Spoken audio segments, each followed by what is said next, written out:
Nos vamos al 14 de diciembre del año 2023. Esta fue una fecha que cayó jueves, hacía mucho frío en una localidad llamada Broomfield, en el estado de Colorado. Faltaban apenas 11 días para Navidad. Las casas, como normalmente pasa en Estados Unidos, en este vecindario también ya tenían luces decorativas. La gente se estaba preparando para las fiestas. Los chicos estaban esperando las vacaciones. Era ese momento del año en que todo se supone que debería sentirse cálido, familiar y seguro. Pero esa mañana, alrededor de las 11 o 12, una llamada al 911 cambió todo para una familia de la zona. Un hombre llamó a la policía diciendo que no podía localizar a su esposa. Había salido a trabajar esa mañana, como siempre, pero ahora ella no respondía a sus mensajes ni sus llamadas. El esposo envió varios mensajes desde las 9:17 y luego de 3 horas sin respuesta, decidió llamar a la policía. Les dijo que estaba preocupado porque ambos estaban siendo acosados por un extraño hacía un tiempo. Un oficial de la policía de Broomfield fue enviado a la casa en Promontory Loop para hacer un chequeo de bienestar. Cuando llegó, la casa parecía tranquila desde afuera. La puerta principal estaba cerrada. Tocó el timbre, tocó a la puerta, llamó en voz alta, pero nadie respondió. Lo único que escuchaba era el ladrido del perro de la familia desde adentro, como si supiera que algo andaba mal. El oficial decidió revisar el garaje. Se acercó a la puerta, pero las ventanas estaban demasiado altas para mirar dentro. Entonces hizo algo que no es protocolo común. Movió su patrulla, se subió al parachoques delantero del auto y desde ahí pudo ver a través de la ventana del garaje. Lo que vio lo hizo llamar a refuerzos de inmediato. En el piso del garaje, al pie de una de las escaleras que conectaban con la casa, había una mujer tirada. Había sangre, ella no se movía. Entonces el oficial bajó, forzó la entrada por otra puerta y entró a la casa. Intentó reanimarla, pero ya era tarde, ella ya estaba muerta. Al principio la escena parecía sugerir un accidente. La mujer estaba cerca de las escaleras, tenía un golpe fuerte en la cabeza, había sangre en la pared. Quizás se había caído, quizás se había golpeado al bajar, quizás había sido algo terrible pero accidental. Eso fue lo que pensaron en los primeros minutos. Pero cuando los paramédicos llegaron y le cortaron la camisa para continuar con las maniobras de reanimación, vieron algo más. Justo arriba del corazón había una herida. No era un golpe, sino que era una puñalada, muy profunda, y no había ningún cuchillo a la vista. Tampoco había mucha sangre, y esto sugería que el atacante quizás había quedado ahí mucho tiempo, porque solo había un poco de sangre en las paredes, todo parecía limpio y todo parecía controlado. Los detectives empezaron a revisar la casa. Por dentro todo estaba ordenado, no había muebles volcados, no había signos obvios de pelea, no había puertas rotas, pero había cosas raras, y eran muy raras. Las cámaras de seguridad de la casa, que cubrían casi toda la propiedad, habían sido desconectadas. 3 de ellas se habían apagado alrededor de las 8:15 de la mañana. La única que seguía funcionando durante todo ese tiempo era la que enfocaba directamente a la puerta del garaje. Y en el timbre de la entrada principal, que también tenía cámara integrada, alguien había puesto un pedazo de cinta azul tapando completamente el lente. No había señales claras de entrada violenta. Ninguna ventana estaba rota. Ninguna cerradura estaba destruida. La puerta que conectaba el garaje con el interior de la casa no estaba con llave. Todo sugería que quien hizo esto o ya estaba dentro o ella misma le había abierto la puerta. Mientras revisaban la escena, empezaron a llegar más detalles sobre la víctima. Los oficiales hablaron con el marido, que había llegado al lugar visiblemente angustiado, hablaron con familiares que empezaron a aparecer en la calle y todos repetían lo mismo. Ella había estado recibiendo amenazas. Alguien la estaba acosando. Esa información cambió el enfoque de la investigación. Si había un acosador externo, alguien obsesionado con ella, alguien que la había estado amenazando durante meses, entonces quizás ese alguien había pasado de las amenazas a la acción. Quizás había logrado entrar a la casa esa mañana, quizás la había estado esperando. La víctima era Crystal Grimsworth Crook, de 43 años. Ella era ingeniera bioquímica y madre de 3 hijos.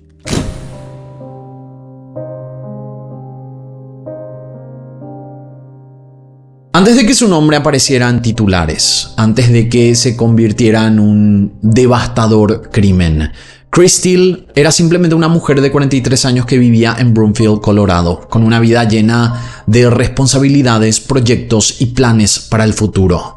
Crystal Marie Grimsrud nació el 24 de noviembre de 1980 en Boulder, Colorado.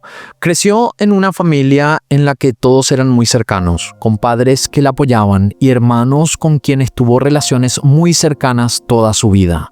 Desde chica se destacó en dos áreas que parecían opuestas, pero que en ella convivían perfectamente: la ciencia y el arte. Le encantaba estudiar, entender cómo funcionaban las cosas, resolver problemas complejos, pero también amaba la danza moderna, las artes escénicas y esa parte creativa que le permitía expresarse de maneras que los números y las fórmulas no podían. Era tan buena académicamente que ganó una beca para estudiar ingeniería y ciencias en la Colorado School of Mines, una de las universidades más prestigiosas del estado. Después se trasladó a la University of Colorado Boulder, donde se graduó con un título de ingeniería bioquímica. No era una carrera fácil, requería capacidad analítica, dedicación extrema y una mente que pudiera manejar conceptos complejos sin perderse en el camino. Crystal tenía todo eso. Después de graduarse, entró al mundo corporativo tecnológico. Trabajó casi 19 años en Agilent Technologies, una empresa grande del sector tech con sede en el área de Boulder. Ahí se desempeñó como gerente de proyectos, una posición que requería no solo los conocimientos técnicos, sino también habilidades de liderazgo, organización y capacidad para coordinar equipos grandes en proyectos complejos. Sus colegas la describían como metódica, inteligente, alguien que podía llevar varios proyectos al mismo tiempo sin perder el control de ninguno. Era el tipo de persona en quien confiabas para que las cosas salieran bien. Pero su vida no era solo trabajo. En el año 2007 se casó con Daniel Kirk, construyeron una relación, se casaron y juntos formaron una familia. Tuvieron 3 hijos, 2 niñas y un niño, que al momento del crimen tenían aproximadamente 14, 11 y 8 años. Vivían en una casa grande de Broomfield, en un vecindario tranquilo, de esos donde la gente conoce a sus vecinos, donde los chicos juegan en la calle, donde todos se sienten seguros. Crystal manejaba la logística familiar como manejaba sus proyectos en el trabajo, con precisión. Llevaba a los chicos a la escuela, los recogía, coordinaba actividades extracurriculares, iba a las reuniones de padres, preparaba cenas y ayudaba con las tareas. Y en medio de todo eso, seguía trabajando a tiempo completo, manteniendo su carrera y siendo una profesional respetada en su campo. También mantenía viva su pasión por la danza y las artes escénicas. No era algo que hiciera profesionalmente, pero sí algo que disfrutaba, algo que la conectaba con esa parte de ella que no era solo el ser mamá, esposa o ingeniera. Era Crystal, la persona completa. Pero detrás de esa imagen de vida ordenada, había cosas que no estaban tan bien. La relación con Daniel se había ido deteriorando con los años. Como todo matrimonio, tenían sus problemas.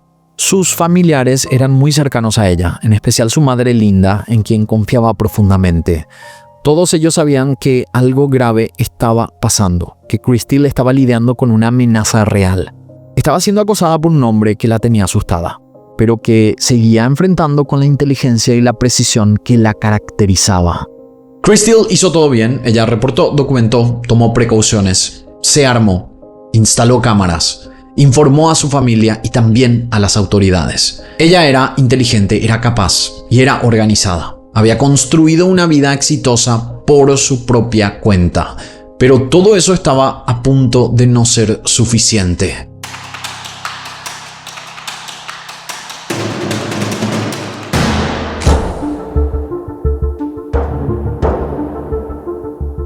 Para entender cómo empezó el acoso, hay que retroceder un par de meses. En octubre del año 2023, Crystal estaba en su rutina normal. Estamos hablando del trabajo, los hijos, la casa y las actividades de siempre. Pero un día empezó a recibir mensajes de texto de un número que no conocía. Al principio eran mensajes incómodos, del tipo que te hacen sentir raro, pero que todavía no cruzaban la línea de lo amenazante. Alguien que decía ser Anthony un exnovio de la época de secundaria con el que había salido brevemente entre 1999 y el año 2000. Hacía más de 20 años. Crystal apenas lo recordaba. Habían sido un par de meses, nada serio, y después cada uno siguió con su vida.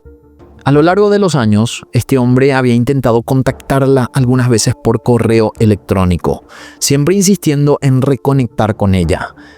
Ella siempre respondía lo mismo, que no, que estaba casada y con hijos y que no estaba interesada.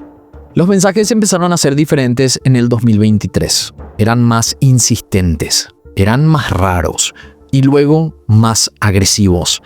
Este hombre le dijo para encontrarse a tener relaciones. Ella entonces lo ignoró y al día siguiente le llegó otro mensaje que la insultaba y la animaba a autoeliminarse.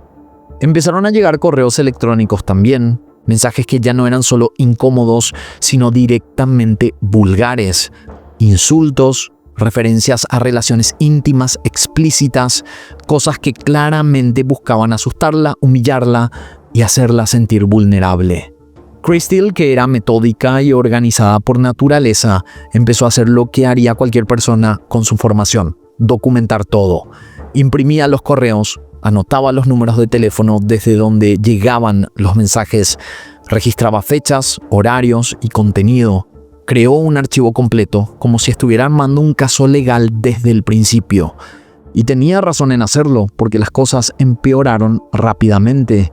En algún momento, el supuesto Anthony empezó a decir cosas que demostraban que sabía dónde estaba ella, que la estaba observando, que conocía sus movimientos. Un día le llegó un mensaje diciendo que la vio entrando al consultorio del dentista y que había dejado fluidos corporales en su vehículo. Crystal salió del consultorio, revisó su auto, no vio nada raro, pero igual llamó a la policía. Un oficial terminó yendo a la casa, revisó el coche con ella y tampoco encontró nada, pero el reporte quedó asentado. Después vinieron las amenazas directas. Ya no era solo contra ella, ahora también mencionaban a su marido Daniel. El 31 de octubre, que era Halloween, Crystal recibió un correo electrónico que la heló. Era una foto de Daniel saliendo de su lugar de trabajo, el Departamento de Salud Pública y Medio Ambiente de Colorado, en Greenwood Village. La foto mostraba claramente el edificio, el estacionamiento y a Daniel subiendo a su vehículo. Y junto a la imagen había un mensaje: ¿es este tu esposo? Tiene que manejar con cuidado. No querrías que alguien pusiera una manguera de goma en su tubo de escape. Era una amenaza de que podía provocar un envenenamiento por monóxido de carbono, una forma horrible de matar a alguien sin dejar rastro evidente. Y ahora Daniel también estaba en peligro. Crystal llamó a la policía de Broomfield de inmediato. Ya no era solo un tema de acoso, era una amenaza directa contra su familia. Habló con un detective llamado Andrew Martínez, quien tomó el caso y empezó a trabajar en él. Crystal le entregó todo lo que había documentado: la línea de tiempo que había creado, los correos impresos, los números de teléfono, las capturas de pantalla y cada detalle que pudiera ayudar. Pero mientras esperaban que la investigación avanzara, Crystal no se quedó de brazos cruzados. Hizo lo que cualquier madre haría si sintiera que su familia estaba en peligro. Se preparó. Su padre le dio su arma de fuego y ella sacó el permiso para portarla de manera oculta. Tomó clases de tiro, practicó hasta sentirse cómoda con el arma. La llevaba en su cartera cada vez que salía de la casa, instaló 3 cámaras de seguridad adicionales en la propiedad, además del timbre con cámara que ya tenían. Puso luces exteriores para iluminar el perímetro de la casa por la noche. Habló con los vecinos, les explicó la situación y les pidió que estuvieran atentos a cualquier cosa extraña. Daniel también estaba asustado, ambos cambiaron rutinas. Él empezó a variar sus horarios de salida al trabajo. Crystal dejó de ir a ciertos lugares predecibles. Los dos vivían con esa sensación constante de estar siendo observados, de que alguien podía aparecer en cualquier momento. En noviembre, tanto Crystal como Daniel se reunieron con el detective Martínez por separado. Daniel habló sobre las amenazas que ahora también lo incluían a él. Ambos estaban visiblemente afectados. Crystal le dijo al detective que todo eso la había vuelto paranoica, que ya no podía ir a ningún lado sin mirar por encima del hombro. Daniel admitió que también estaba aterrado. La policía estaba tratando de rastrear al supuesto Anthony. Habían pedido órdenes judiciales para obtener información sobre las cuentas de correos electrónicos y los números de teléfono desde donde llegaban las amenazas. Pero esos procesos tomaban tiempo, semanas, y mientras tanto Crystal y Daniel seguían viviendo con miedo. Para principios de diciembre, la situación ya no daba para más. Crystal había llegado al punto de querer terminar con todo esto de una vez. Quería que arrestaran a ese hombre. Quería que la dejara en paz. Quería recuperar su vida normal. Llevar a sus hijos a la escuela sin miedo. Ir al trabajo sin pensar que alguien la estaba siguiendo. Pero el 14 de diciembre, Crystal fue encontrada muerta en el garaje de su casa. Y mientras los detectives procesaban la escena, mientras hablaban con Daniel y mientras revisaban los reportes de acoso, todos asumían lo mismo. Que el supuesto Anthony había pasado de las amenazas a la acción, que había logrado entrar a la casa, que había cumplido con lo que venía prometiendo durante meses. La investigación que seguiría revelaría cosas que nadie esperaba descubrir.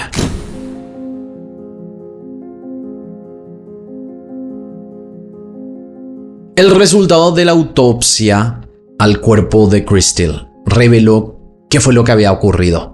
Había sido atacada por la espalda con un objeto contundente. Había sido golpeada en la cabeza y luego había sido apuñalada en el corazón. Lo primero que hicieron los detectives fue enfocarse en el stalker, Anthony Holland, el exnovio de hace 20 años. Ese era el obvio sospechoso. Meses de amenazas, conocimiento de movimientos, fotos de Daniel en su trabajo, amenazas directas a la vida de ambos, y todo esto apuntaba a él. Los investigadores lo localizaron. Él vivía en Utah, a más de 800 kilómetros de Broomfield. Lo interrogaron. Anthony admitió que sí había intentado contactar a Crystal en el pasado, que sí le había enviado algunos correos a lo largo de los años, pero que nada de lo que estaba pasando en octubre y noviembre era culpa suya. Dijo que estuvo en el trabajo el 13 de diciembre, la noche anterior del asesinato, y que el 14 de diciembre, el día del crimen, estuvo de compras. Cuando verificaron su coartada, fue perfecta. Recibos de tiendas, cámaras de seguridad, testigos, lectores de matrículas que mostraban su auto en Utah ese día. No había forma posible de que Anthony estuviera en Colorado. Simplemente no tenía forma de haber cometido el crimen. La teoría del ex obsesionado se derrumbó. Cuando le informaron esto al esposo, de que Anthony no pudo haber sido, Daniel contó que últimamente Crystal estaba muy distante con él, que él sentía que ella le estaba ocultando cosas, que ella solía desaparecer por horas y que se iba de la casa temprano y volvía muy tarde. Además, no quería decirle dónde había estado, lo que daba a entender a los detectives que podría haber otro sospechoso involucrado en el caso, tal vez algún amante. Pero había algo más, algo que conectaba todo de una manera casi demasiado perfecta. Analizaron el teléfono de Crystal y se encontraron con unos mensajes de texto que habían sido enviados la mañana del hecho. El primero, enviado a las 8:19 de la mañana del 14 de diciembre, estaba dirigido al detective Martínez y decía: «No puedo hacer más esto. He tenido un affair, un amorío, durante 18 meses. Incriminamos a Anthony y Dan debía haberse autoeliminado por la depresión. Acabo de terminar con mi novio y vamos a llegar a la estación a dar nuestras declaraciones. Llegaremos en 30 minutos». El segundo, con hora de 8:20, estaba dirigido a su hermano. Decía algo similar sobre el affair, prácticamente lo mismo que envió al detective. Y el tercero era el mensaje que Dan había recibido cuando estaba manejando yendo al trabajo.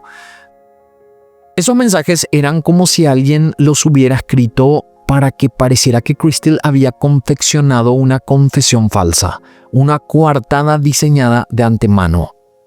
Sin embargo, había un problema con esta historia. Los investigadores forenses determinaron que esos mensajes se habían escrito y programado para enviarse después, cuando el teléfono ya no estaba activo. Es decir, alguien que no era Crystal había usado su teléfono. Alguien que sabía cómo programar mensajes. Alguien que estuvo dentro de la casa. No se pudo encontrar evidencias de algún amorío o relación secreta de Crystal, así que los investigadores volvieron a las órdenes de registro que habían solicitado semanas atrás para rastrear de dónde venían realmente los mensajes, los correos y las amenazas. Cuando los datos llegaron, el resultado fue impactante. Los correos que supuestamente venían del exnovio, que supuestamente mostraban que la estaban observando, que supuestamente eran una amenaza externa a la familia, todos provenían de una dirección IP. Y esa IP estaba registrada en el Departamento de Salud Pública y Medio Ambiente de Colorado, en Greenwood Village, el mismo lugar donde Daniel trabajaba. Los teléfonos desechables desde los que se habían enviado algunos de los mensajes también fueron rastreados. Habían sido comprados con tarjetas de regalo. Las tiendas que vendieron esas tarjetas fueron identificadas y se confirmó que la ubicación de esos lugares coincidían con donde estuvo el teléfono personal de Daniel esos días. Entonces, los investigadores hicieron algo que se convirtió en crucial. Revisaron el historial de búsquedas de Daniel en Google. La noche del 13 de diciembre, horas antes del hecho, Daniel había hecho búsquedas muy específicas sobre cómo golpear efectivamente la cabeza de alguien. También se sospechó que Dan pudo haber escrito los 3 mensajes enviados supuestamente por Crystal y los programó para que se enviaran más tarde, para aparentar que Crystal seguía viva cuando él había salido de la casa. Los datos de las cámaras de seguridad del garaje también eran reveladores. Mostraban a Daniel saliendo de la casa a las 8:24, apenas 2 minutos después de que el teléfono de Crystal se apagara. Él salió a trabajar como si nada hubiera pasado. Se descubrió también que Crystal y Daniel no estaban pasando por un buen momento en su relación. No hay registros de que le haya contado esto a mucha gente. Se lo había contado a su madre, pero no era algo que gritara al mundo. Crystal le confesó a su madre que ella y Dan vivían separados bajo el mismo techo, habían empezado a dormir por separado y ella había permanecido en el matrimonio por el bien de sus hijos, pero había decidido que querían divorciarse. La familia de Crystal dijo que los problemas entre Dan y Crystal eran causados por el temperamento explosivo de Daniel. Normalmente se enojaba cuando estaba perdiendo el control. Daniel Kirk fue interrogado como principal sospechoso. Él negó haber sido el culpable, dijo que él amaba a su esposa y que tenía que haber sido alguien más, que él nunca haría eso a sus hijos, hacer que perdieran a su madre porque él los adoraba. El 16 de diciembre, 2 días después del hecho, Daniel Crook fue arrestado en un estacionamiento de un supermercado llamado King's Coopers en Broomfield, rodeado de agentes de policía.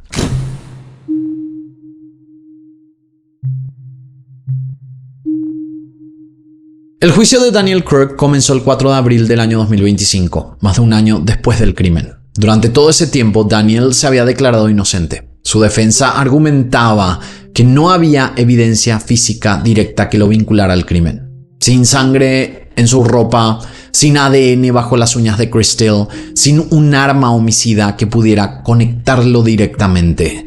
Decían que el caso era circunstancial, que era débil, que la fiscalía estaba tratando de culpabilizar a un hombre por el crimen de otro. Pero la fiscalía tenía algo más poderoso que la evidencia física tradicional. Tenía un mapa digital completo del crimen. Durante el juicio presentaron el historial de búsquedas de Google hechas la noche anterior, los teléfonos desechables comprados con tarjetas de regalo usando dinero que podía ser rastreado hasta Daniel, los correos enviados desde la IP de su trabajo, los mensajes programados en el teléfono de Crystal, un gesto que requería conocimiento íntimo de cómo funcionaban los sistemas de mensajería y de los patrones de la casa, las cámaras desconectadas en momentos muy específicos, y todo esto fue presentado de una manera que mostraba no solo culpabilidad, sino que también intención. Pero más allá de la evidencia digital, la fiscalía también presentó el motivo, y este motivo era el corazón emocional del caso. Daniel estaba resentido. Su matrimonio se desmoronaba. Crystal quería divorciarse y quedarse con los 3 niños. No solo eso, ella no confiaba en él como padre. Probablemente le había dejado en claro que quería custodia exclusiva. Para un hombre como Daniel, un hombre que aparentemente veía su identidad a través del rol de esposo y padre, eso era el final de su vida tal como la conocía. Iba a perder su matrimonio y también iba a perder el acceso a sus hijos, y esto lo iba a dejar completamente solo. Entonces, según la teoría de la fiscalía, Daniel ideó un plan retorcido. Crearía un enemigo común, un supuesto exnovio obsesionado que amenazaría a ambos, que los uniría contra un peligro externo. Quizás así Crystal se acercaría a él nuevamente. Quizás así recuperaría el control sobre su matrimonio, sobre su vida, sobre la familia que estaba perdiendo. Durante semanas, Daniel acosó a su propia esposa. Envió mensajes amenazantes usando teléfonos desechables. Creó toda una narrativa falsa de peligro, una construcción elaborada diseñada específicamente para hacerla dependiente de él. Y cuando Crystal no se acercó a él como él esperaba, cuando ella simplemente continuó con sus planes de divorcio, cuando sus intentos de manipulación fallaron, los planes de Daniel cambiaron.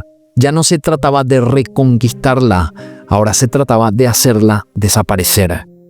Durante el juicio, Daniel fue cuestionado sobre sus acciones ese día. Sus respuestas fueron cuidadosas, defensivas y llenas de contradicciones.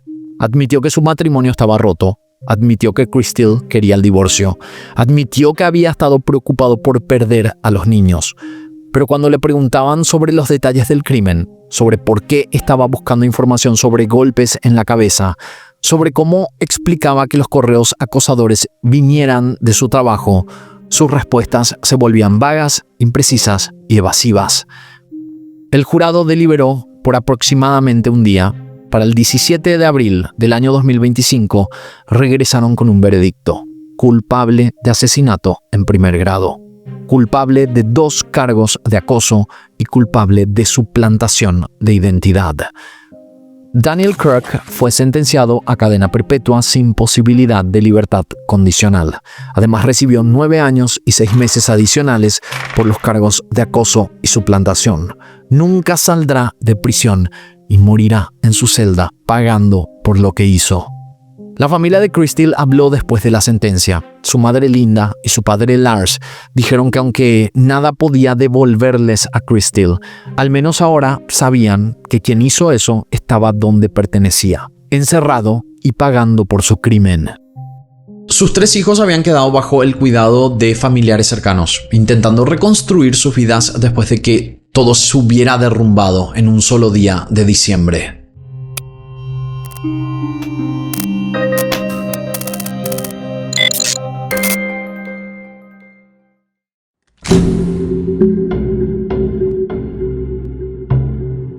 Lo que se vio en el juicio fue un plan de manipulación extrema llevado a sus consecuencias más brutales. Un hombre que acosó a su propia esposa durante meses, que la aterrorizó deliberadamente, que luego mató a esa misma mujer y quiso culpar al ex que él mismo había simulado ser. Es el tipo de caso que los psicólogos criminales estudian como ejemplo de un control obsesivo llevado al extremo.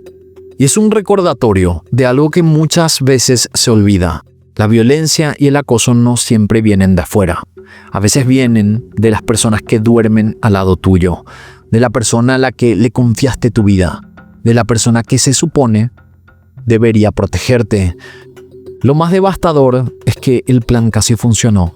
Si Anthony hubiera sido diferente, capaz con antecedentes, si hubiera tenido menos coartada, si la policía no hubiera solicitado esos datos digitales, si Daniel hubiera sido más cuidadoso, quizás esto habría sido otro caso sin resolver. Pero vivimos en una era donde casi todo deja un rastro. Cada búsqueda en Google, cada compra, cada correo, cada ubicación del teléfono. Y esos rastros no mienten.